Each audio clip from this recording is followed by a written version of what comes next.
먹어도 질리지 않는 데다 어디서든 쉽게 만날 수 있는 친숙한 해조류, 미역과 다시마.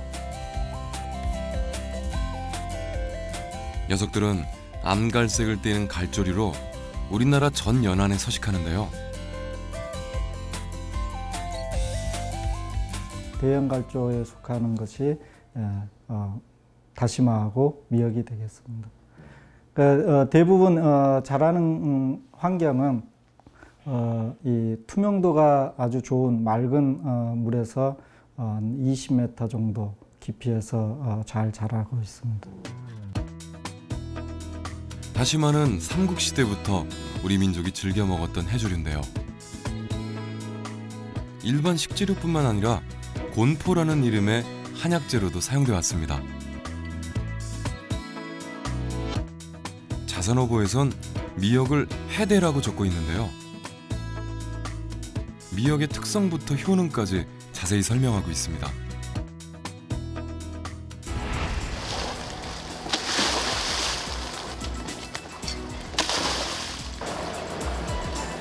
강원도 고성군 대진암. 겨울에서 봄으로 이어지는 2월쯤 이곳에선 다른 지역보다 한 발 먼저 미역 채취가 시작됩니다. 바로 구멍이 숭숭 뚫려 있어 곰피라고도 하는 쇠미역인데요. 지금이 제철인 자연산 쇠미역과는 달리 시중에서 만나는 대부분의 미역은 주로 양식에 의존하고 있습니다.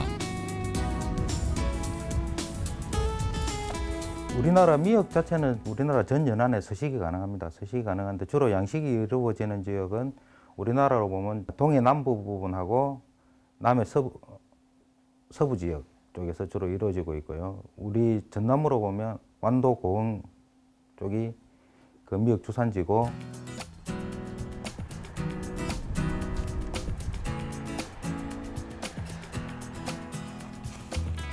미역을 기르는 방법은 꽤 간단합니다.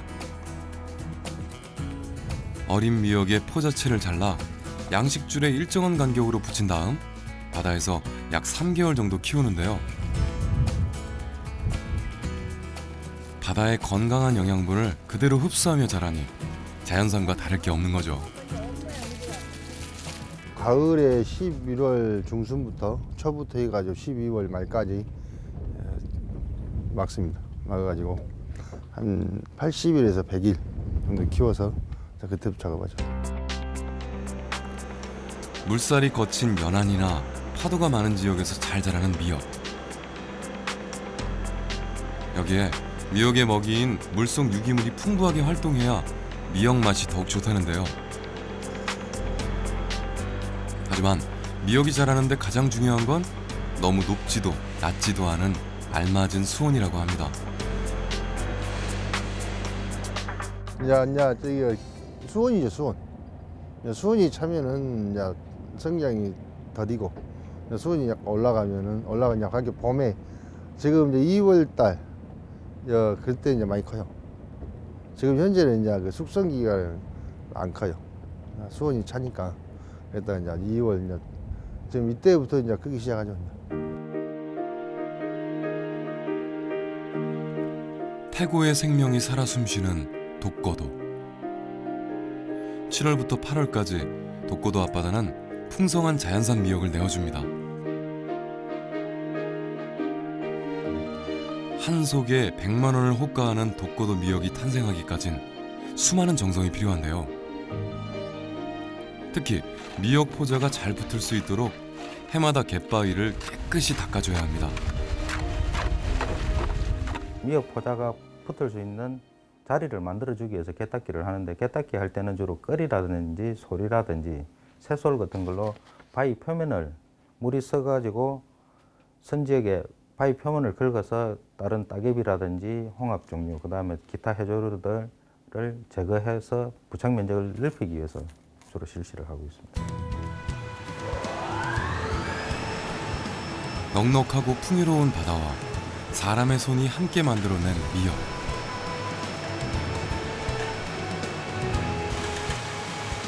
예부터 미역은 산모들을 위한 보양식으로 사랑받아 왔습니다. 아이 낳고 치아가 좋지 않은 산모들을 위해 부드럽고 영양 많은 재료로 미역국을 끓여낸 건데요. 실제로 미역에는 요오드라는 무기질이 풍부해 산모들이 몸을 추스르는 데 많은 도움이 되고 있습니다.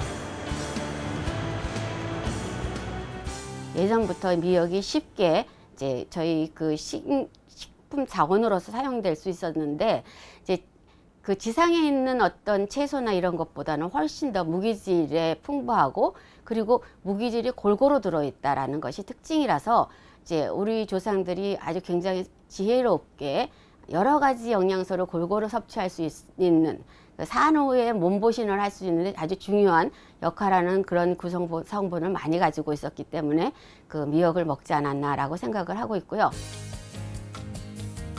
미역과 함께 바다에서 나는 최고의 해조류로 손꼽히는 다시마.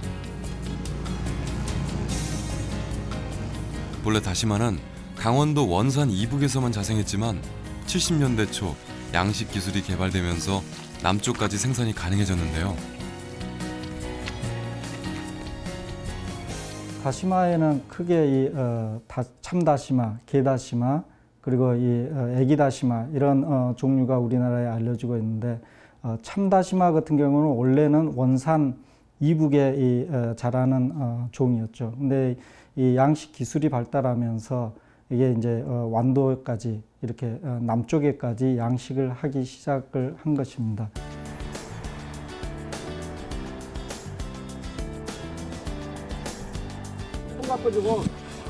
전국 다시마 생산량의 90% 이상을 차지하는 남해안. 이곳에선 가을철 다시마의 포자를 받아 11월에서 12월 사이 바다에 이식해 키워내는데요. 미역과 양식 방법은 비슷하지만 포자를 받는 시기며 채취 시기에서 약간 차이가 납니다. 다시마는 미역보다 포자 받는 시기가 좀 늦습니다. 그 여름철을 좀 지나서 9월달쯤에 포자를 받아서 해가지고 내년 이듬해 3월까지 시설을 주로 하고 있고요. 요즘 진도 앞바다에선 조금은 특별한 작업으로 분주합니다. 바로 양식장에서 한창 자라고 있는 다시마를 솎아주는 작업인데요. 다시마가 일정 크기로 성장하면 줄기를 솎아내 개체 수를 줄여주는데 이 과정을 거쳐야 난질난질 씹히는 맛은 물론 자르르 윤기가 도는 양질의 다시마가 생산된다고 합니다. 이게 좀 어렸을 때 빨리 솎는 사람은 2번 솎고요. 조금 많이 키워갖고 하는 사람은 1번에 솎고 그래요.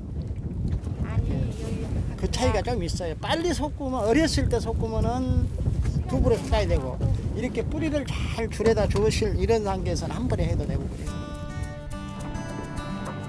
우리 밥상에 오르기까지 수백 수천 번의 손이 닿아야만 한다는 다시마.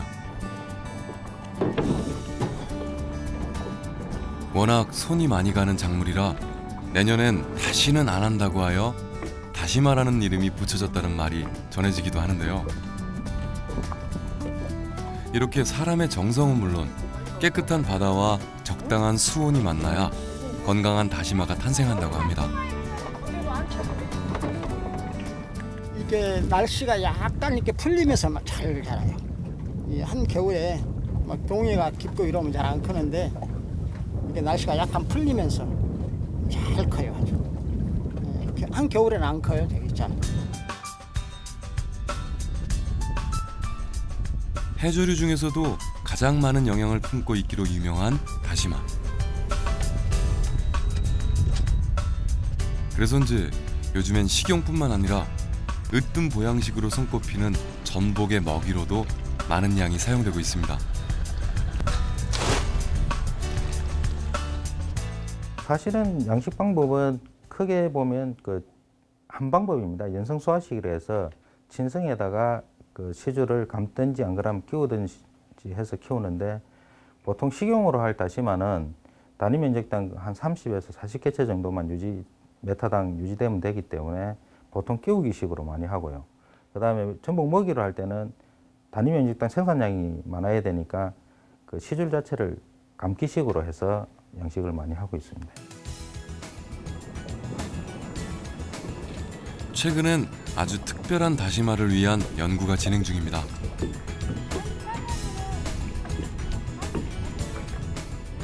바로 품질이 뛰어난 데다 높은 수온에도 잘 자라는 슈퍼 다시마인데요. 아직은 초기 단계지만 슈퍼 다시마가 우리 바다에 잘 적응한다면 앞으로 좀 더 안정적으로 다시마를 생산할 수 있겠죠? 예전에는 완도 지역이 최적의 조건이었던 것이 이제 점점 북쪽으로 이동을 하고 있습니다.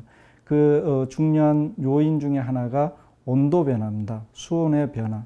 그래서 이제 요즘 슈퍼 다시마를 개발하는데 이 초점을 맞추는 것이 어떻게 하면은 고수온에 잘 견디는 다시마를 만들 수 있을까? 그래서 그러한 것을 슈퍼 다시마라고 이야기하고, 바다의 영양을 고스란히 섭취할 수 있는 최고의 건강식품 다시마. 갑상선에 좋은 요오드는 물론 혈압과 당뇨에도 효과가 있는 알긴산까지 가득 품고 있습니다.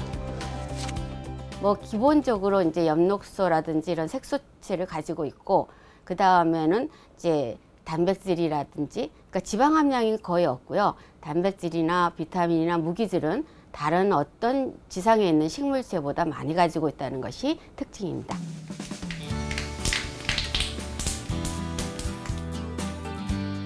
최근 미역과 다시마는 단순한 식재료를 넘어 경제성 있는 산업 원료로 새롭게 주목받고 있는데요. 그야말로 고부가 가치 산업으로 발전할 그 잠재력이 무궁무진한 것 같죠. 특별히 이 미역이나 다시마 속에 들어있는 이 푸코이단이나 이 라미닌 이러한 성분들은 산업에서도 사용하는 그러한 화물질이라서 그것들을 잘 대량 생산해서 우리가 산업 쪽에 사용하게 되면은 지금 단순하게 식용으로 사용하는 것보다 더 많은 경제적인 가치를 창출할 수 있을 것입니다. 오랜 세월 우리 민족과 함께해온 최고의 해조류. 부드러운 식감과 풍부한 영양으로 무장한 미역과 다시마는 바다의 귀한 보물입니다.